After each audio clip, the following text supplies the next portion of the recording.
I think we use new.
Coba tes dicek. Halo, cek. Apakah ada mendengar suara saya? Apakah jelas? Halo? Apakah suara ada terdengar jelas? Oh ya, belum terdengar ya? Sangat jelas. Oke, apakah sudah terdengar jelas? Jelas. Oke, alhamdulillah. Makasih Pak Hermansyah. Terima kasih. Oke, Pak Dr. Suwardi, mungkin mic-nya bisa dibuka biar kita bisa dengar suara Pak Dr. Ya, Suwardi. makasih ya, terima kasih. Oke. Ya, Mbak Mira. Sudah terdengar ya suara Pak Dr. Suwardi? Semua pada jelas suaranya? Jelas, jelas. Oke, alhamdulillah. Baik. Oke, coba kita lihat dulu. Baiklah, Assalamualaikum warahmatullahi wabarakatuh. Selamat malam. Assalamualaikum warahmatullahi Selamat wabarakatuh. datang kepada Bapak Ibu peserta kajian kesehatan umat Dr. Suwardi. Salam sehat untuk kita semua. Perkenalkan, nama saya Amira. Senang bertemu dengan Bapak Ibu semua. Malam ini kita akan membahas topik sehat di masa pandemi dengan mikrobioma. Terima kasih kepada para peserta yang selalu setia mengikuti kajian Jumat Dr. Suwardi. Dan selamat datang kepada para peserta yang baru bergabung. Halo. Kajian ini telah berlangsung rutin sejak Juni 2020. Jadi sudah lumayan lama sih ini. Baik, saya akan membacakan profil Dr. Suwardi.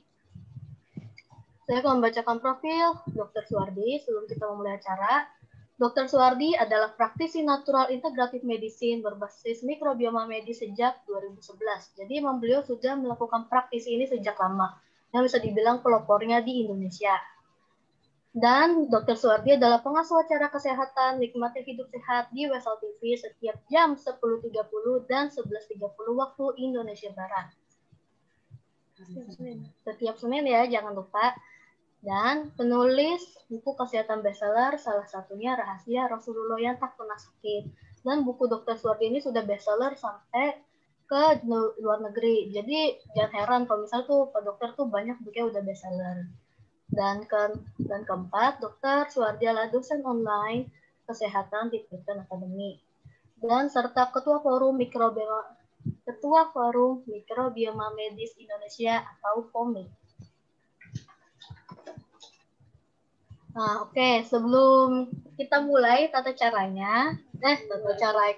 sebelum kita mulai acaranya, saya akan menjelaskan tata tertib acara untuk selama acara ini berlangsung. Oke? Nah, oke. Pak Dokter akan menjelaskan materi selama 20 menit. Dan kedua, tanya sesi jawab 1 akan dimulai sekitar 20 menit. Nah, sesi tanya jawab pertama ini hanya akan mengenai seputar topik yang Pak Dokter jelaskan tadi. Jadi, untuk pertanyaan-pertanyaan di luar topik akan dijawab di sesi tanya kedua yang tentang di luar topik selama 20 menit juga. Dan saya mohon maaf sebelum dimulai acara, saya akan memute semua suara peserta. Jadi biar acara tidak terganggu. Baiklah, silahkan kepada Dr. Suwardi untuk memulai materi. Selamat menyimak. Ya, bisa ditampilkan PowerPoint saya, Mbak Mira.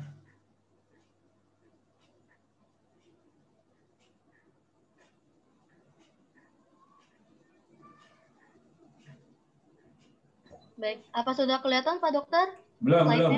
Ya, kelihatan. Makasih banyak. Sudah kelihatan ya. Ya, Oke. kita mulai aja ya. Oke, Pak Dokter mungkin suaranya bisa digedein. Gedein ya. Sedikit terdengar. Ya, bismillahirrahmanirrahim. Assalamualaikum warahmatullahi wabarakatuh. Waalaikumsalam warahmatullahi wabarakatuh. Alhamdulillahirrahmanirrahim. Allahumma sholli ala Muhammad wa sallam. Kawan-kawan, sahabat sehat, Zoom Dr. Suwardi, semoga kita selalu dalam keadaan sehat walafiat ya.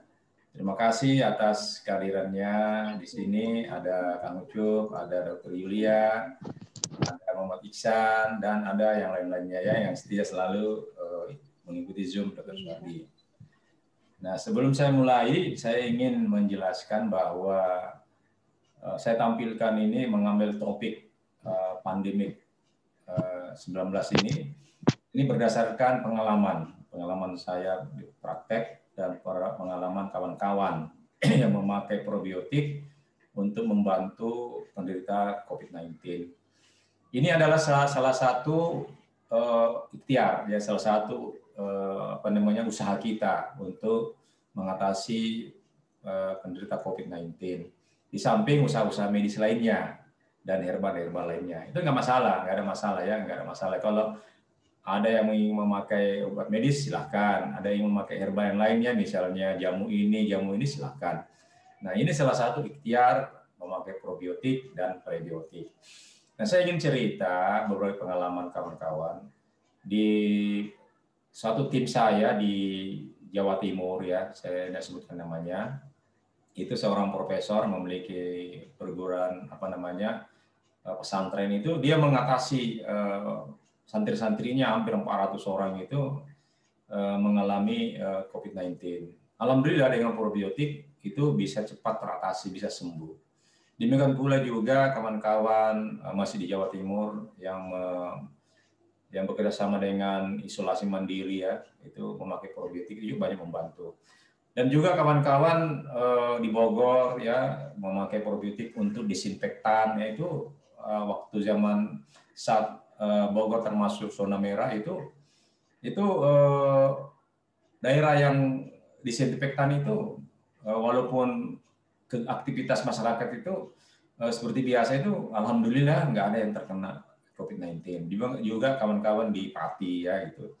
Jadi banyak membantu. Kemudian saya juga di praktek ini itu banyak sekali membantu orang-orang kena COVID-19 itu dengan probiotik. Dan kerjanya sangat cepat, ya, itu.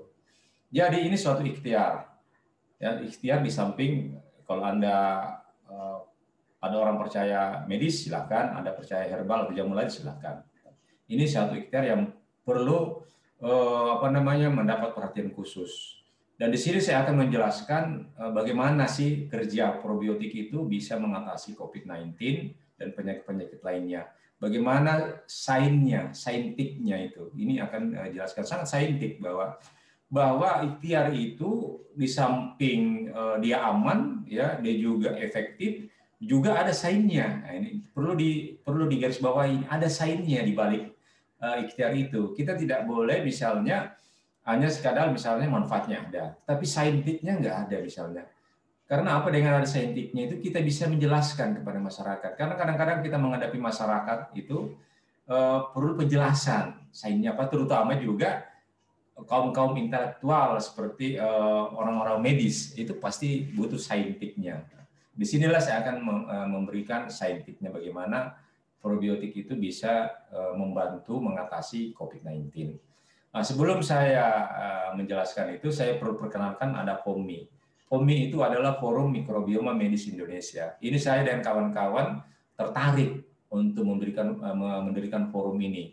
Ada kawan-kawan dari Bekasi, dari Depok, dari Jakarta Timur, Jakarta Utara, ya, itu tertarik untuk mendirikan FOMI ini. Kenapa tertarik? Bahwa mikrobioma itu ada dalam tubuh kita. Ini banyak yang belum paham bahwa Tuhan sudah menciptakan melengkapi tubuh kita ini dengan mikrobioma, terutama bakteri-bakteri baik. Nah, bakteri-bakteri baik inilah yang akan memberikan kita kesehatan, menjaga kita kesehatan. Ya, asalkan kita menjaga mereka, memelihara mereka dengan baik, memberi makanan mereka dengan baik, sehingga kita ini tidak mudah sakit, ya, itu. Dengan demikian tubuh kita ini tidak tergantung lagi dengan misalnya bahan-bahan dari di luar lain, ya. Dengan cukup memberikan 3P, misalnya probiotik, prebiotik, dan psikospiritual, insya Allah tubuh kita akan sehat. Itu. Jadi memang ini sudah ada. Jadi sudah ada ini makhluk ini sudah ada dalam tubuh kita. Dan inilah yang kita akan mengedukasikan. Jadi tujuan dari FOMI itu adalah informasi, media informasi. Kami selalu ingin kampanye, ingin berbagi ilmu, ya, kawan-kawan, bahwa informasi probiotik itu kita akan tingkatkan. Kemudian kita edukasi masyarakat, bagaimana kita memelihara ini mikrobioma ini agar kita sehat. Kemudian komunikasi, kita saling berkomunikasi. karena ilmu ini lagi naik daunnya, baik di dalam negeri maupun di luar negeri, lagi hot-hotnya ini. Nah, kita saling sharing. Mungkin ada di antara kawan-kawan memiliki informasi ya tentang perkembangan mikrobioma, mungkin di-share nanti di sini, mungkin di-share di WhatsApp. Kami akan membentuk WhatsApp khusus untuk POMI ini. Anda bisa, misalnya kalau Anda tertarik bergabung, silakan mendaftar di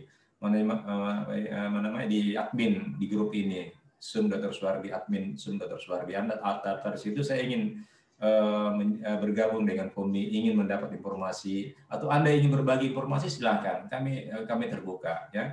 Jadi ini tidak dipungut biaya, ya. Dan Anda jangan khawatir bahwa ini akan masuk di ranah politik, tidak. Tidak sama sekali. Ini betul-betul murni untuk sains mikrobioma. Ya, next. Ya, Marina, next.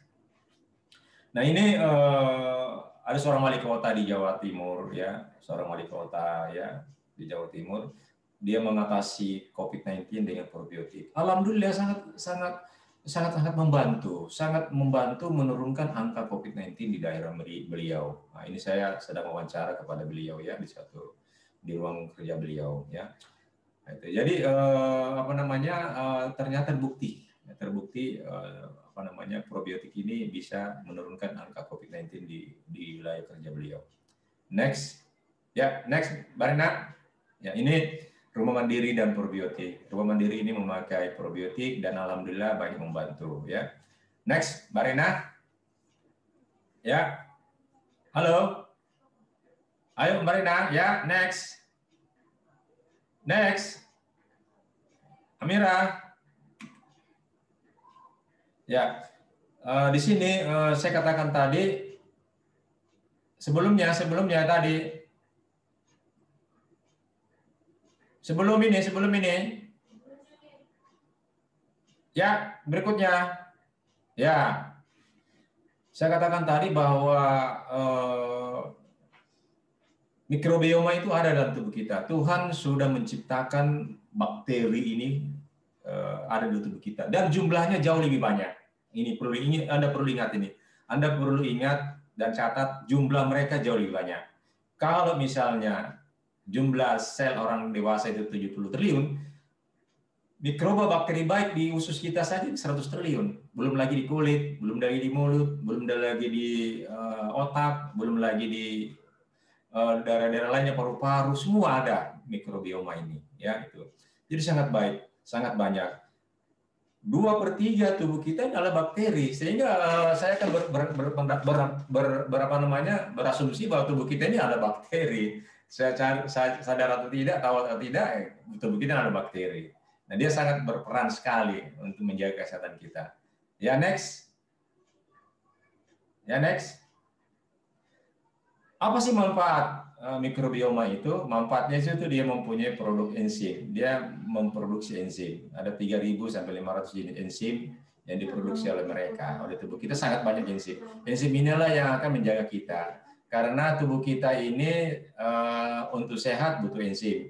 Tubuh kita orang sakit untuk sehat butuh enzim. Tubuh kita untuk membuat energi butuh enzim. Untuk membentuk protein, untuk regenerasi sel butuh enzim. Sangat peran sekali enzim ini. Tanpa enzim ini tubuh kita, sel kita tidak akan bisa bekerja. Nah, kemudian dia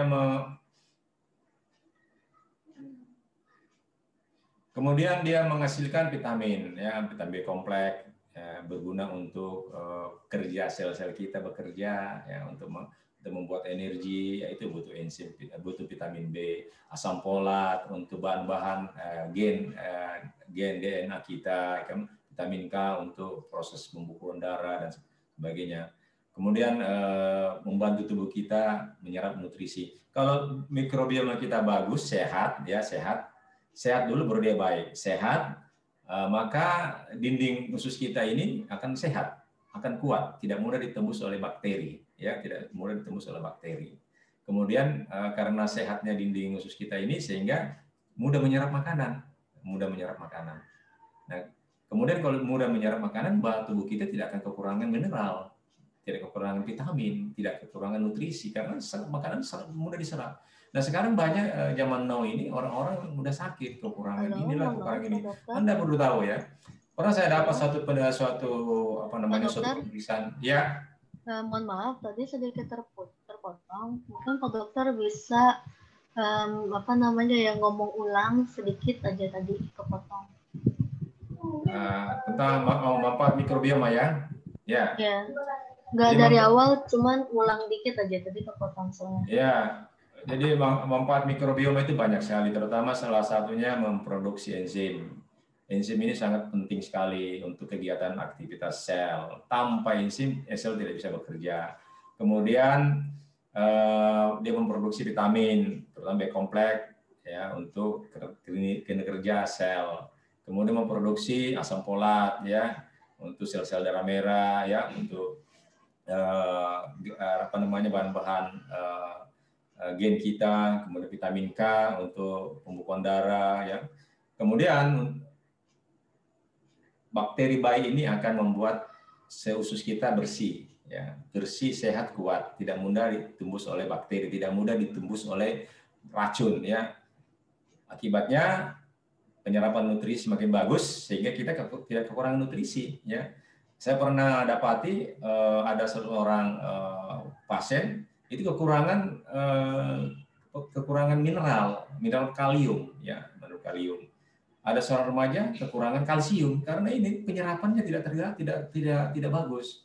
Kemudian bakteri ini juga akan memproduksi mineral dari makanan kita, mineral kalsium, kalium, magnesium, ya, natrium itu diproduksi sehingga tubuh kita bagus. Nah, yang penting dari berhubungan dengan diantara manfaat mikrobioma itu, nah sekarang ada manfaat yang berhubungan dengan topik kita ini, yaitu meningkatkan daya tahan tubuh. Nah, ini meningkatkan daya tahan tubuh. Bagaimana sih mikrobioma ini, probiotik ini, bakteri baik ini bisa meningkatkan daya tahan tubuh kita sehingga kita tidak mudah sakit, terutama tidak mudah terinfeksi COVID-19. Toh kalau misalnya kita sudah terinfeksi, bagaimana dia bisa mengatasinya? Nah, ini dia. Ya, next, Amira. Nah, cara mikrobioma meningkatkan daya tahan tubuh kita.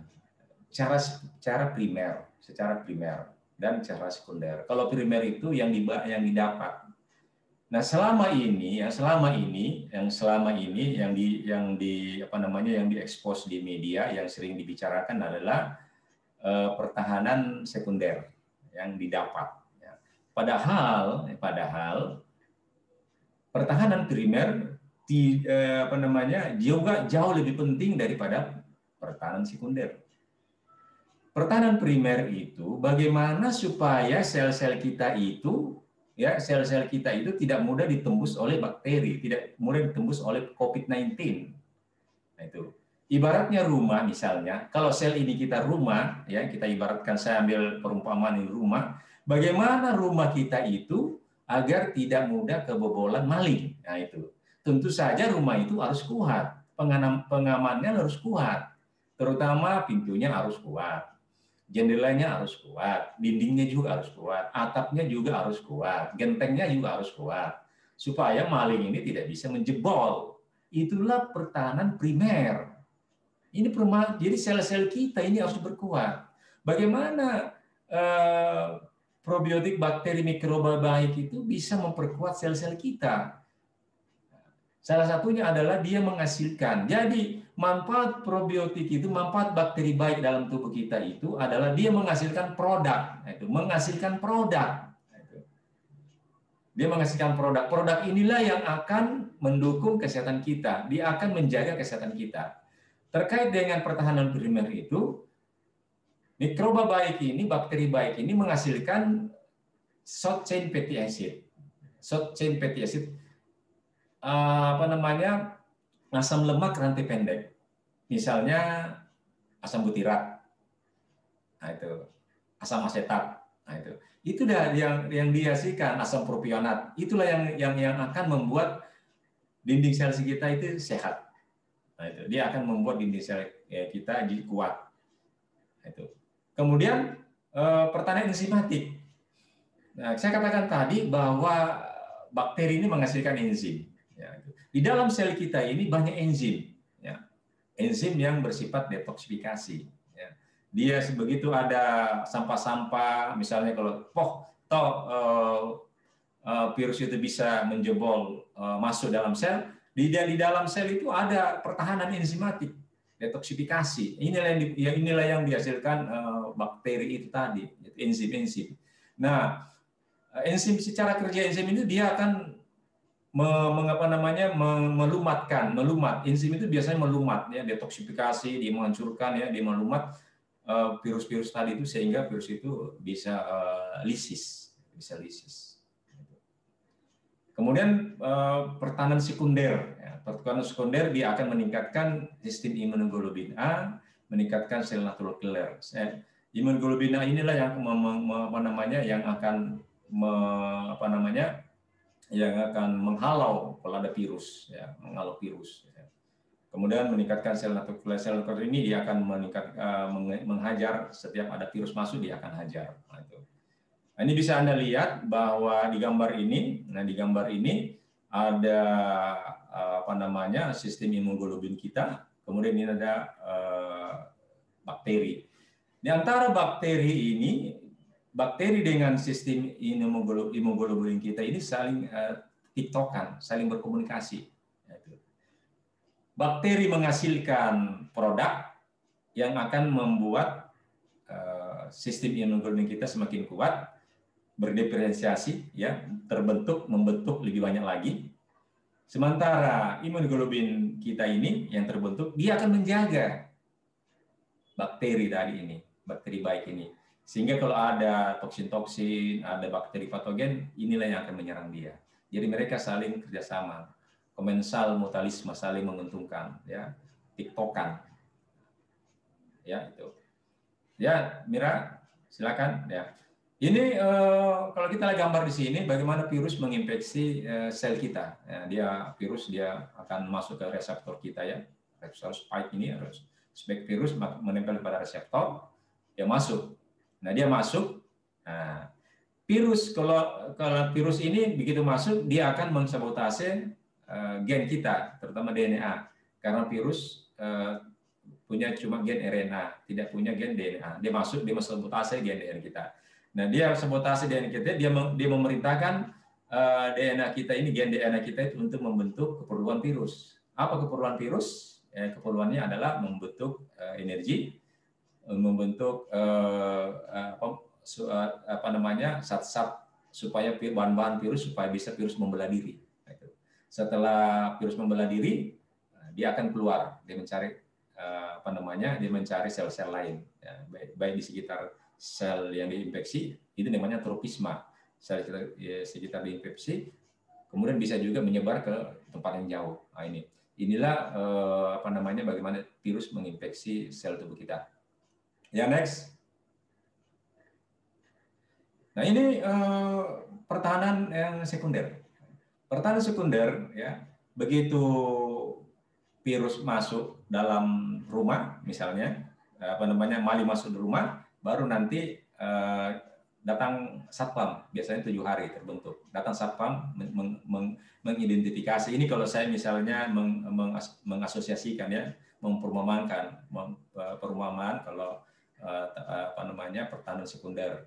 Begitu maling masuk, 7 hari kemudian baru satpam datang.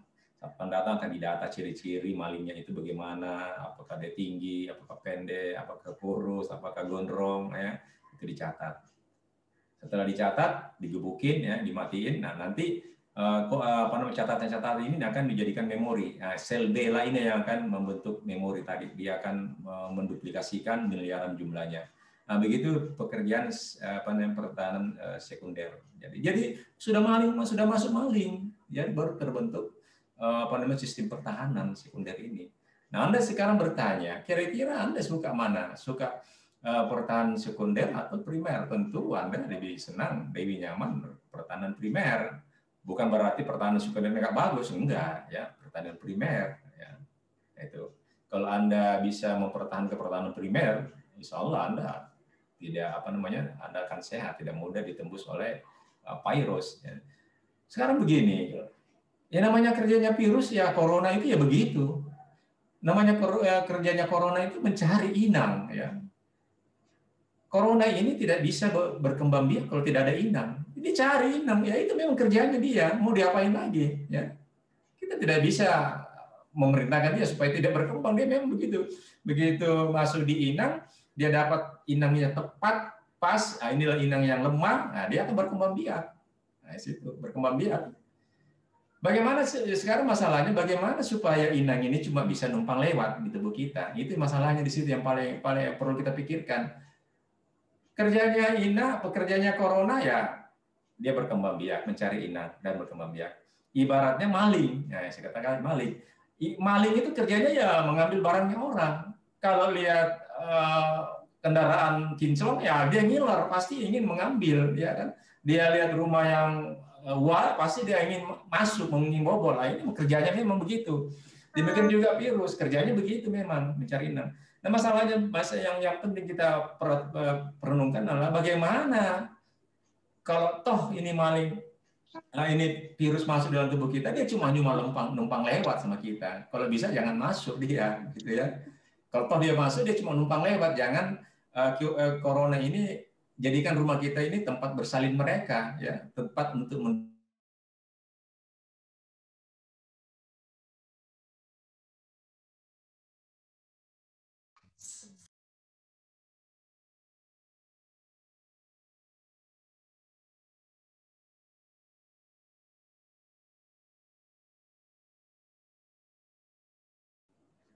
ya. Ya, next, Mira, next, Mbak Lia, Mbak Mira. Next. Ya, next. Nah, ini saya jelaskan tadi. Ini penting supaya Anda bisa memahami ilmu bagaimana probiotik itu bekerja ini. Saya katakan tadi singgung tentang gen DNA. Kita harus bicara gen DNA. Kalau kita ingin mengetahui lebih jauh, harus tahu gen DNA. Manusia, bakteri, corona itu beda. Manusia memiliki gen DNA dan gen RNA.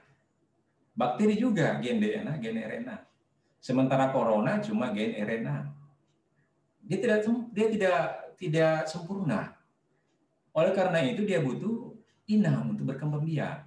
Nah, kalau kita lihat ini gen gen manusia, ya, gen manusia, gen DNA, gen RNA, ini gen bakteri. Ini RNA virus. Nah, ini kita lihat ya. Oleh karena itu virus itu, corona itu harus mencari DNA supaya dia berkembang biak. Kalau di luar saja dia tidak akan berkembang, makanya dia cari inang. Nah, inang itu ada dua dalam tubuh kita. Bisa bakteri, bisa RNA. Nah, itu. Bisa bakteri, bisa RNA. Bisa bakteri, bisa sel tubuh kita. Maksud saya bisa bakteri, bisa bisa sel kita. Nah, Anda saya ajak berpikir bahwa kalau saya katakan tadi di awal bahwa jumlah bakteri itu jauh lebih banyak dari jumlah sel kita. Ya kan? Ingat, 2/3 tubuh kita adalah bakteri. Kalau virus si corona ini masuk dalam tubuh kita, maka dia ada cari inang yang paling kemungkinan besar yang dia pakai untuk sebagai berkembang biak adalah apa? Pasti bakteri, karena jumlahnya jauh lebih besar bakteri ini daripada jumlah sel. Ya kan? Kalau secara acak misalnya pasti yang dicari pasti yang punya gen DNA yaitu bakteri juga. Jadi kemungkinan begitu masuk, maka dia akan pasti dia akan nyangkut ke bakteri. Nah, salah seorang profesor yang saya belajar sama beliau, ya profesor ahli bakteri ya, metagenomik, dia mengatakan bahwa virus itu adalah bakteri juga. Satu rumpun dia. Virus juga ada bakteri juga. Cuma bedanya virus ini tidak lengkap, dia punya pirantinya tidak lengkap, dia cuma punya RNA. Oleh karena itu, karena dia satu rumpun, ya, maka dia cari kawannya juga. Seperti kita lebih senang orang yang lebih dekat dengan kita, ya, lebih dekat dengan kawan kita akan senang. Begitu juga virus, dia akan senang mencari kawannya, makanya dia akan mencari bakteri. Dan jumlahnya bakteri jauh lebih banyak daripada jumlah sel kita. Otomatis kemungkinan besar virus juga akan lebih nyasar ke bakteri, ya kan gitu. Kemudian dia juga senang karena satu marga dia, satu marga kan. Virus juga bakteri juga. Nah, apa yang terjadi kalau virus masuk di bakteri, maka virus itu bisa terkolonisasi dia, kolonisasi di kolonil ya, kolonisasi, supaya dia tidak berkembang kemana-mana, tidak pergi kemana-mana. Kemudian begitu dia masuk di sel itu bakteri, dia bisa mengalami lisis. Nah, virus yang masuk ke bakteri dikatakan bakteriofage. Bakteriofage. Nah, ini pemahaman dasar ya. Jadi kalau Anda ingin sainnya, inilah sainnya ya. Gitu. Ya, next, Mbak Mira. Nah, tunggu ya. Karena jumlah bakteri itu jauh lebih banyak daripada sel kita, maka genom bakteri itu jauh juga lebih banyak genomnya, ya kan? Kalau di sini saya dapat suatu informasi ya, genomnya itu 1 juta, kurang lebih 1 juta bakteri. Sementara manusia 23.000. Jauh sekali bedanya lagi nih, ya kan? Gitu. Nah inilah, jadi manfaatkanlah ini mikroba ini, gennya inilah, genomnya inilah, bakteri inilah yang bermanfaat untuk kita. Dia ingin ngapa-ngapain, genomnya ini yang bermanfaat. Manfaat bakteri karena ada genomnya. Sama dengan bakteri, sama dengan tubuh kita, makhluk hidup. Jadi Tuhan sudah menciptakan bakteri ini sangat bermanfaat, ya itu. Ya next. Ya next. Nah, cara penggunaan yang pengalaman saya dengan kawan-kawan, penggunaannya ada berbagai cara. Ada diminum, ya. Kemudian ada di spray, ada diffuser. Kalau pencegahan biasa kita pakai diffuser, di spray. Kita semprotkan di udara. Virus-virus ini melayang-layang di udara. Virus bakteri melayang di udara. Kalau kita semprotkan probiotik di udara, maka virus-virus corona ini akan mencari kawannya tadi, mencari bakteri baik, dia akan mencari sehingga tercegah. Nah, pengalaman kawan di daerah Bogor itu disemprot ada satu daerah itu tuh tidak ada yang kena. Alhamdulillah. Dan ini juga ini yang menariknya ini pemakaian probiotik ini ada suatu pesan ya, bahwa manusia itu tidak boleh sombong. Ya. Manusia tidak boleh sombong. Ya, tidak boleh merasa dia hebat. Sepandai apapun, seahli profesor apapun, dengan virus kecil ini tidak bisa dia taklukkan kecuali asal dari Tuhan. Nah, ini ada kejadian ini. Kawan saya, seorang dokter, memakai probiotik.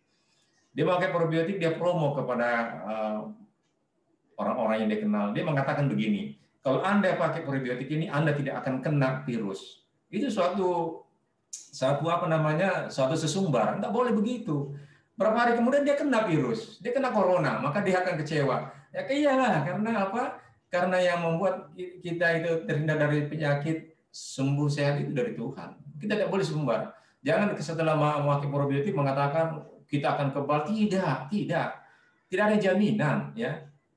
Cuma saya yakin dengan Anda konsumsi probiotik ini, insya Allah Anda akan sehat ya. Anda akan sehat. Jangan sesumbar, tidak boleh, kita tidak boleh sesumbar. Ya, kita tetap merendah karena ini makhluk hidup, makhluknya Tuhan yang menggerakkan. Coba Anda bayangkan secara fisiologinya ya, bahwa kadang-kadang kita berpikir bagaimana Tuhan ini mengatur makhluknya ini yang kalau manusia saja ini berapa miliar di bumi ini ya, berapa miliar, berapa tumbuh-tumbuhan. Di tubuh kita saja ini banyak makhluk. Hampir ratusan triliun ini bakteri. Bagaimana Tuhan mengaturnya itu? Gampang bagi Tuhan untuk mengatur ini, kehidupan ini, ya kan? Gampang bagi Tuhan untuk mengatur kehidupan ini. Bakteri saja yang triliun diatur. Oleh karena itu, jangan Anda jumawa mengenai probiotik ini nanti bebas COVID, tidak. Selama ini saya memakai probiotik, alhamdulillah aktivitas saya itu di luar rumah maupun di dalam rumah itu biasa-biasa saja. Anak-anak saya juga sering keluar. Saya baru-baru ini pergi touring, menyetir mobil sendiri keluarga, naik mobil, alhamdulillah terhindar dari COVID. Karena apa? Ya saya tidak jumawa, tapi saya yakin. Ya saya yakin dengan proteksi probiotik ini, alhamdulillah kami sehat-sehat saja. Demikian juga kawan-kawan kami, ya aktivitas biasa saja ya itu. Nah, kemudian ada diminum, di spray, diffuser. Ya next, Mbak Mira. Prebiotik. Di samping Anda probiotik, Anda kasih makan juga ini bakteri baik. Namanya prebiotik. Prebiotik itu makanan. Prebiotik itu simbiotik. Ada suatu produk sudah mengandung itu namanya simbiotik. Natural prebiotik itu asparagus, garlic, oat, bawang bombay, bawang putih ya, tomat, itu wortel itu ya, kemudian rempah-rempah kayu manis, kunyit itu juga prebiotik. Semakin membuat bakteri baik kita semakin kuat ya. Kemudian natural prebiotik juga misalnya biji-bijian ya, kacang-kacangan ini loh. Ya, next, Mbak Mira. Next. Ya. Next. Ya, inilah gambar biji-bijian kacang-kacangan, ini juga prebiotik makanan. Makanan yang disukai oleh bakteri, bisa ada buah-buahan pisang ya gitu. Ya, next Amira. Di samping probiotik, Anda juga harus taat terhadap protokol yang ditetapkan oleh pemerintah, yaitu pakai masker, mencuci tangan, menjaga jarak, menghindari kerumunan. Itu harus dijaga juga, dipakai juga. Nah, ibaratnya ini kalau protokol kesehatan 4M ini ibaratnya pagar, jadi pagar. Bagaimana supaya maling itu tidak masuk di rumah kita, ada pagarnya ini rumah. Nah, itu. Nah, probiotik akan menjaga rumah kita yang kuat. Nah, itu. Ya, next Amira. Ya, next. Ya, terima kasih. Demikianlah pemaparan saya. Semoga bisa dipahami. Kalau ada yang kurang dipahami bisa bertanya. Nah, saya kembalikan kepada host, Mbak Amira. Baik, oke. Ya. Terima kasih banyak Pak Dokter untuk penjelasan materinya. Semoga sangat bermanfaat ya. Ya. Baik, jadi kita akan membuka sesi tanya jawab. Tapi sebelum sesi tanya jawab dimulai, saya ingin memberitahu kepada Bapak Ibu yang ingin berkonsultasi bisa menghubungi nomor telepon 08190 88889 untuk membuat janji Dr. Suwardi melayani konsultasi online dan offline. Jadi bagi Bapak Ibu yang ingin konsultasi online, ketemu dari WhatsApp atau telepon online bisa, atau mau langsung ketemu di kliniknya Pak Dokter. Karena kalau bertemu di kliniknya Pak Dokter akan memberikan tes darah. Jadi itu darahnya Ibu akan diperiksa langsung di mikroskop Pak Dokter. Jadi lebih teliti di klinik kalau mau datang. Baik. Dan bagi Bapak Ibu yang ingin bergabung di grup WhatsApp Dr. Suwardi, bisa langsung menghubungi nomor yang sudah saya tulis di chat. Jadi setiap Jumat Bapak Ibu akan mendapatkan link kajian Dr. Suwardi tanpa harus dihubungin. Jadi setiap Jumat bakal langsung dikasih link Zoom-nya. Oke. Jadi saya akan membuka sesi tanya jawab 1 seputar yang barusan dibahas oleh Pak Dr. Suwardi. Jadi yang ingin bertanya bisa langsung tulis di chat dan saya akan tanyakan langsung ke Pak Dokter. Atau bagi Bapak Ibu yang ingin langsung open cam, akan saya kasih persilahkan. Oke, Pak Dokter siap ya? Ya. Oke, baik. Akan saya periksa. Coba kita lihat. Coba ya. Nih Pak Dokter, ada yang bertanya dari Dr. Yulia Haizar. Izin bertanya, apakah kerja utama probiotik di usus dok atau di lambung juga? Oh, jadi pertanyaannya, apakah kerja utama probiotik di usus dok atau di lambung juga? Ya, kerja utamanya dia di lambung, ya, di lambung dan usus. Ya. Dia paling banyak bakteri baik itu di saluran pencernaan, termasuk lambung dan di usus. Nah, disitulah 7-80% pertahanan kita dibentuk di usus. Ya. Kalau lambung kita sehat, usus kita sehat, maka kita akan sehat. Karena apa? Probiotik ini bekerja di situ. Jadi selama ini kita mindset kita lambung itu yang mencerna makanan. Betul, lambung yang mencerna makanan. Lambung itu akan memilah-milah, lambung saluran pencernaan akan milah-milah makanan ya dengan asam lambung, asam lambung, enzim-enzim pepsin ya misalnya, kemudian dengan usus juga ya. Tetapi yang mengurai makanan itu, misalnya Anda makan vitamin C, vitamin C, diurai vitamin C-nya dilepas dari jeruk itu, itulah kerja lambung, kerja bakteri. Nah, kemudian juga Anda makan karbohidrat yang merubah menjadi gula, ya itulah menjadi glukosa, itulah bakteri. Dan memang 7-80% bakteri itu ada di lambung dan usus. Kerja utamanya memang di situ dia. Bukan berarti di tempat lain Anda kerja, ada kerja juga. Gitu. Nah, produk-produk yang dihasilkan bakteri ini akan diserap oleh usus, masuk ke pembuluh darah, dan dia akan disebarkan ke seluruh darah. Misalnya butirat, ya, asam asetat, asam propionat itu akan diserap. Kalau asam asetat itu dia akan memperkuat dinding sel tubuh kita, dia akan memperkuat daya tahan tubuh juga. Kemudian butirat, kemudian asam propionat itu sel-sel hati akan diperkuat. Gitu. Nah itu. Kemudian juga sel-sel otak kita diperkuat. Gitu. Ini jadi diserap itu. Jadi kemudian mineral-mineral itu akan diserap oleh oleh usus, akan disebarkan ke seluruh tubuh kita. Jadi kalau usus kita sehat, bersih, ya kuat, kita insya Allah sehat. Kita akan sehat, lambung juga begitu, kita akan sehat. Jadi bakteri ini harus dijaga ya, karena memang itulah tugas utamanya, dia bekerja di usus, 70-80% dia berada di usus kita. Nah, itu Mbak Merah. Oke, makasih Dok. Jadi ada juga yang bertanya, izin Dok, usia berapa saja bisa kita kasih mikrobioma? Usia dari balita bisa dikasih, tapi memang dosisnya pelan sedikit-sedikit ya.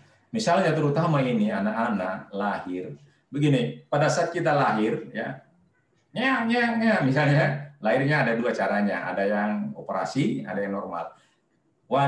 Bayi yang lahir melalui jalan normal itu probiotiknya, mikrobiomanya sudah didapat sejak lahir dari jalan lahir si ibu.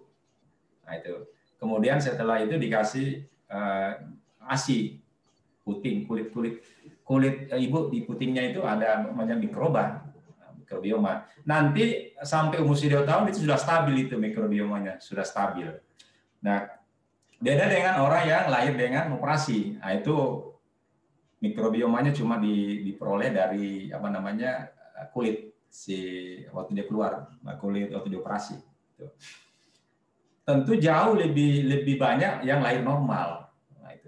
Nah, orang-orang begini, anak-anak begini bisa dikasih, orang hamil bisa dikasih probiotik, ya. Kemudian orang-orang bayi juga bisa dikasih, cuma misalnya tetes gitu, ya, gitu.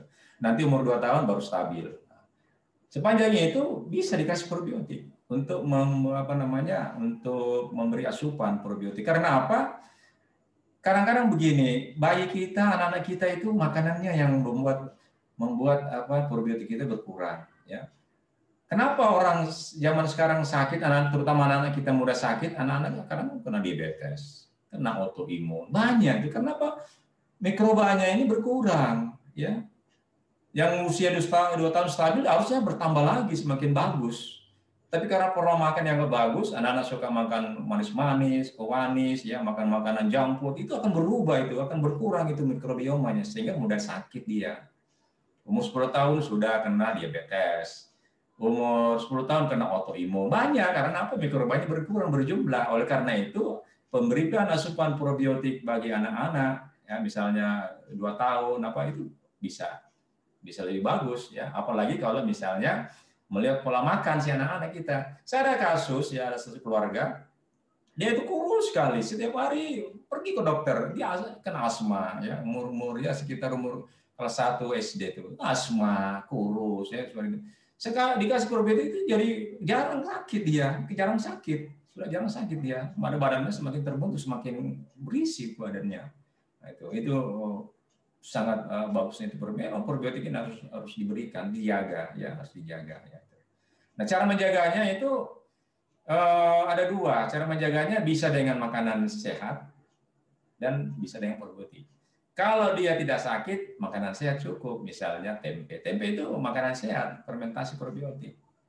Kemudian juga kimchi, kombucha itu ya, Yakult. Ya itu barangkali Marina. Oke, dijawabnya lengkap ya dok ya. Oke, baik. Ini ada pertanyaan juga nih yang dari tadi Bu Reni tanyakan.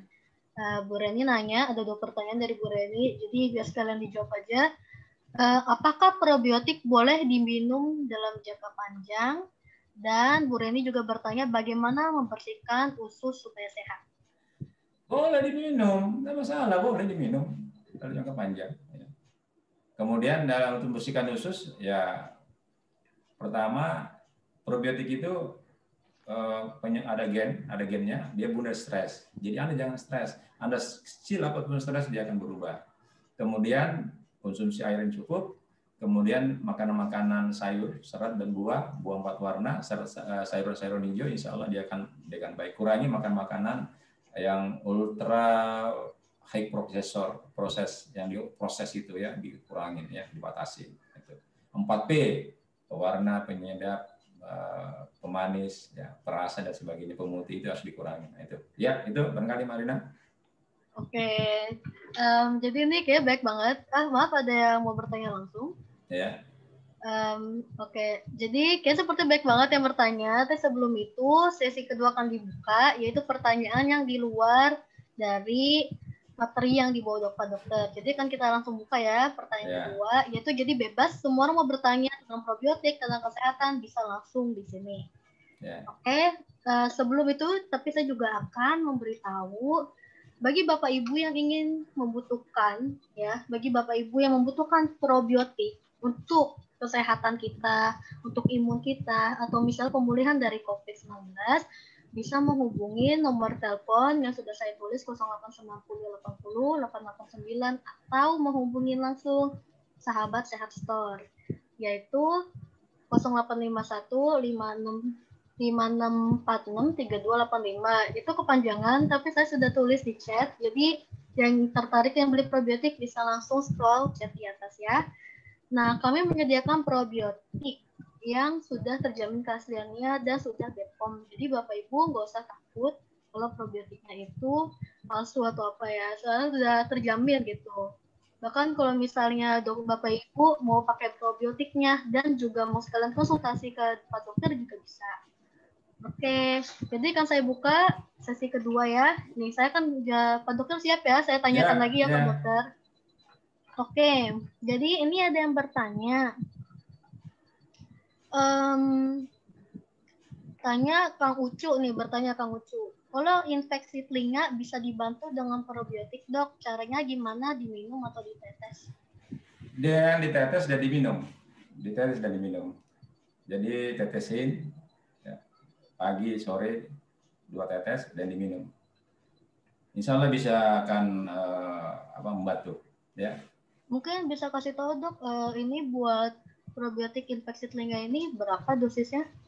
Kalau tetes ya 2-3 tetes ya, pagi, sore. Kemudian kalau diminum 3 kali 1 sendok makan bisa ya. Gitu. Oke. Jadi kalau tetes 2-3 tetes itu per telinga ya Dok ya? Iya, yang sakit aja. Oh, yang sakit. Oke. Ya, yang sakit aja.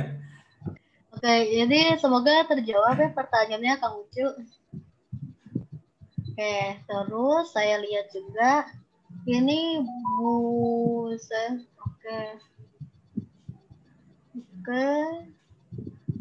Oke, ini dari Bu Eka Yusnitasari bertanya, Dok, apakah probiotik bisa menjadi ikhtiar untuk menangani virus-virus yang lain? Infeksinya saya ulang. Dok, apakah probiotik bisa menjadi ikhtiar untuk menangani virus-virus yang lain yang infeksinya lebih berbahaya seperti Ebola dan Nipah?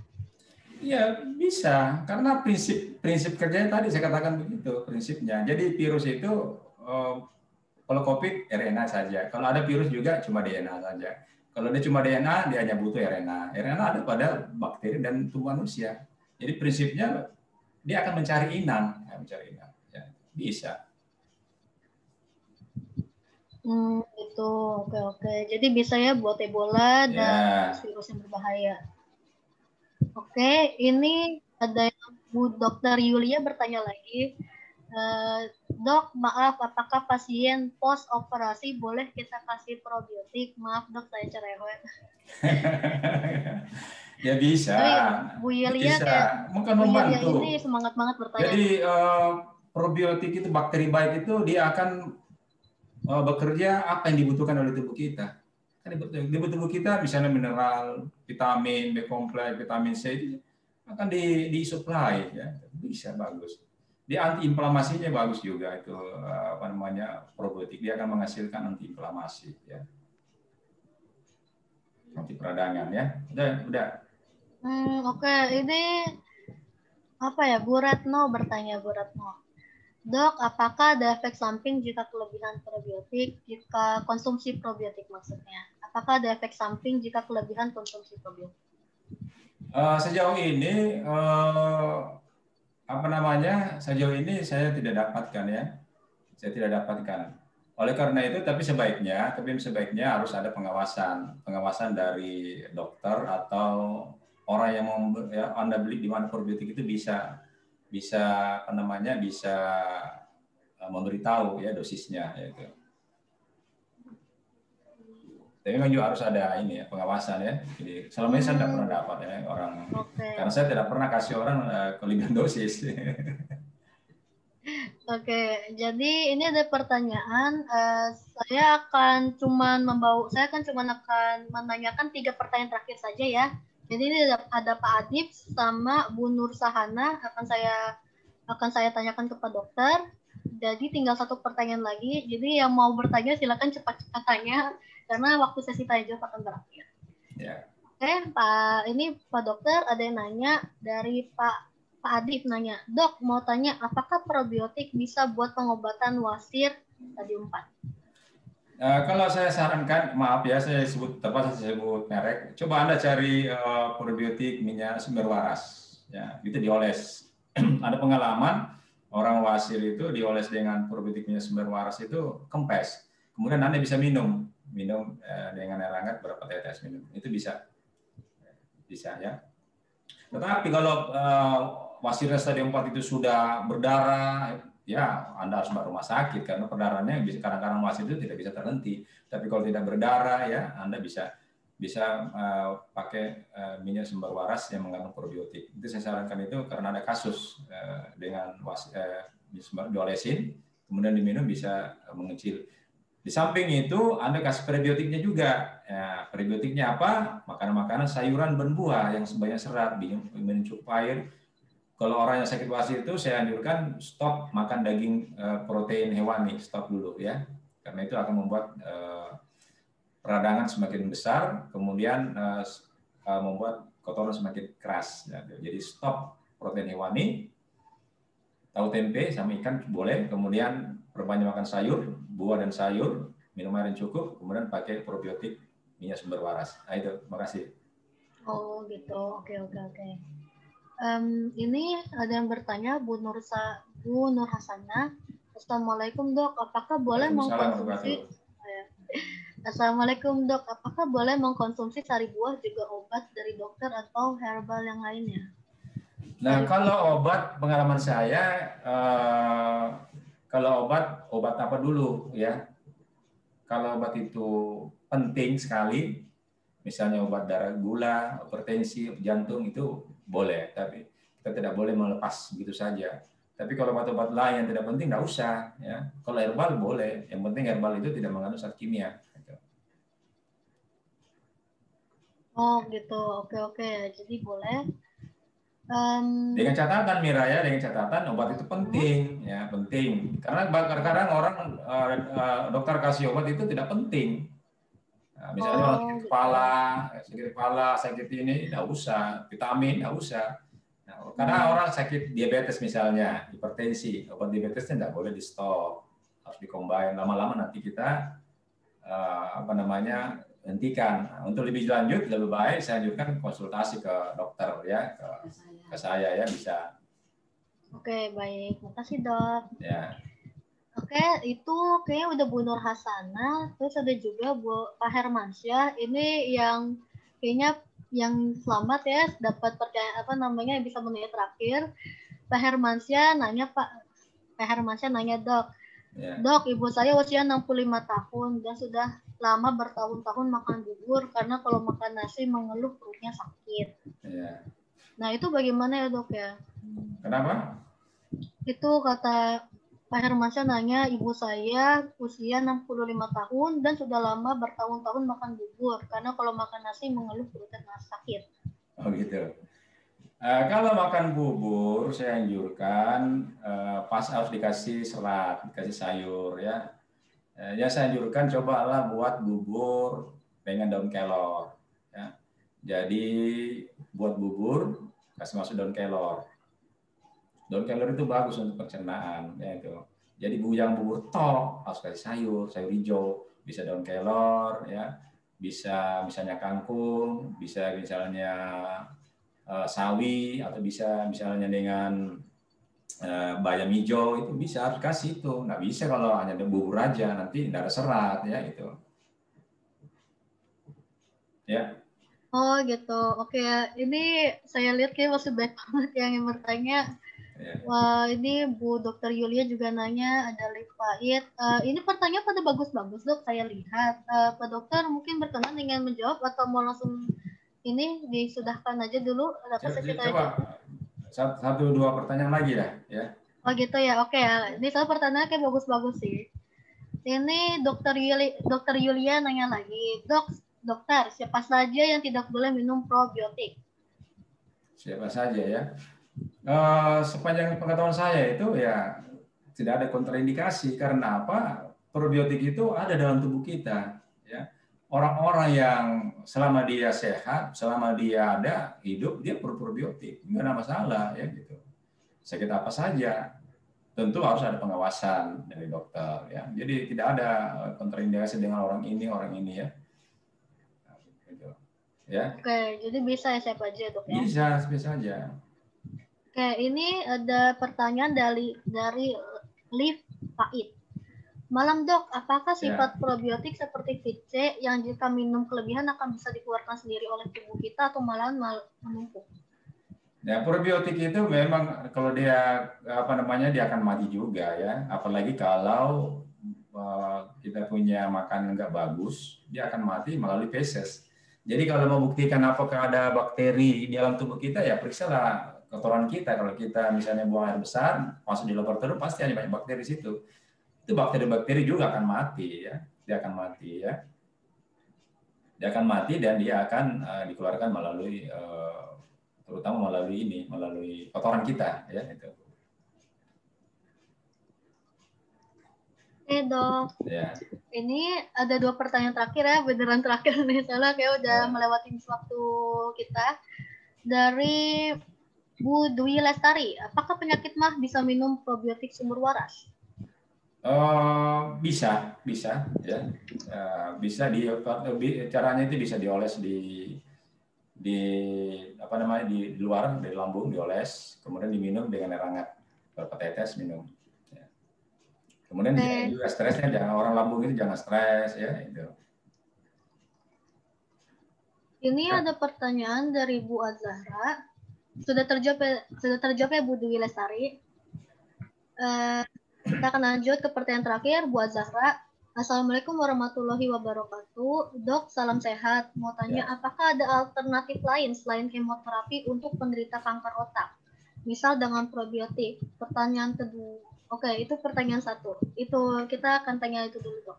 Ya, sepengalaman saya pernah mendapat orang tumor otak ya, itu sangat bagus progresnya ya, sangat bagus. Tentu dengan probiotik, dengan prebiotik juga, jadi di-combine, jadi makanannya dengan probiotik dengan makanannya. Nah, ini salah satu ikhtiar ya, silakan Anda mencoba ya. Bagus, ada pengalaman saya itu sangat bagus, dia punya progres. Gitu ya, jadi bisa Dok. Oke, pertanyaan kedua dari Ibu Azhara juga, apa obat untuk nyeri pada betis hingga pada Maaf, saya salah.